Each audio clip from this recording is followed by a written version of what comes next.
V podstate ja veľmi prakticky by som rada do toho vstúpila s tým, že by som vám rada povedala, čo som si vlastne prežila a mm, čo som kvôli dotere vlastne získala.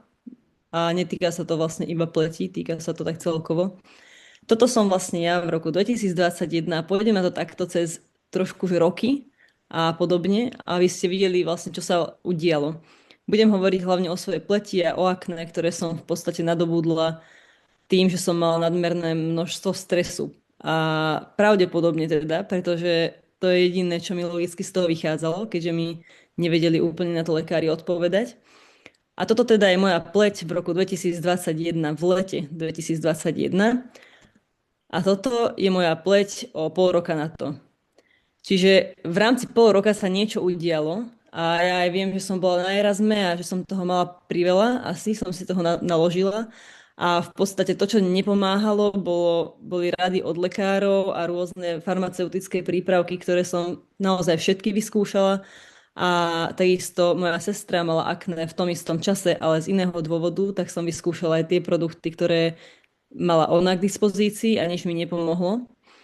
A v podstate v marci 2024, čiže o 2 roky na to som ešte stále to akné mala. Bolo to o niečo lepšie, ale tvorilo sa mi neustále. Už nie povedzme také jak vredy ako predtým, ale bolo to stále dosť silné akné. A toto sú fotky. Snažila som sa vybrať také, kde mi je vidno najviac tváre. A je to 1 mesiac po vynechaní vlastne všetkej chémie, čo sa dala a mesiac pred doterou. A tuto som vlastne začala, nie sú to úplne lichotivé fotky, ale tu som začala vlastne používať doteru v apríli 2024. Čiže toto je vlastne zhruba 2 mesiace potom, ako som ju začala používať a v auguste tá istá tvár, tá istá strana tváre na ďalšie 2 mesiace. Čiže v podstate také 3-4 mesiace používania esenciálnych olejov a vylúčenia úplnej chémie, čiže nejakých bežne dostupných drogériových produktov a farmaceutických produktov. A toto je moja tvár v podstate teraz posledné obdobie a za 1 rok používania dotery. Čiže dosť veľká zmena. Ja som to tak zhrnula do jedného, že sú to síce 3 roky, ale dosť veľká zmena v tom, ako sa moja tvár dostala z apríla 2022 do augusta 2025. A zhrnula som v krátkosti vlastne, ktoré olejčeky som najviac využívala. A samozrejme to nebolo len čisto tým, že som si ich dávala na tvár, to neodporúčam, ale som si ich riedila s jojobovým olejom, čo som si vlastne zistila, že ten je najbližší k tomu oleju, ktorý generuje a produkuje naša pokožka.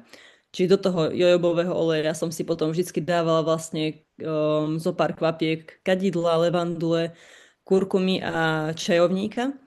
A zároveň som používala ešte aj HD Clear, čo je špeciálna rada na akné od dotery. A tuto som iba spísala veľmi v skratke, lebo je toho o mnoho viacej, na čo fungujú a na čo pomáhajú tie oleje. Ale toto je to, do čoho som išla ja úplne na začiatku, o čom som vedela a dostala som takéto rady, že tieto oleje sú vyslovene na nejaké hojenie, jazvy, zápal, kožné problémy, vyslovene na akné. To vieme aj z bežného života, že tá levandula a kurkuma sú veľmi hojivé, upokojujúce a pomáhajú pri nejakom začervenaní alebo zápale.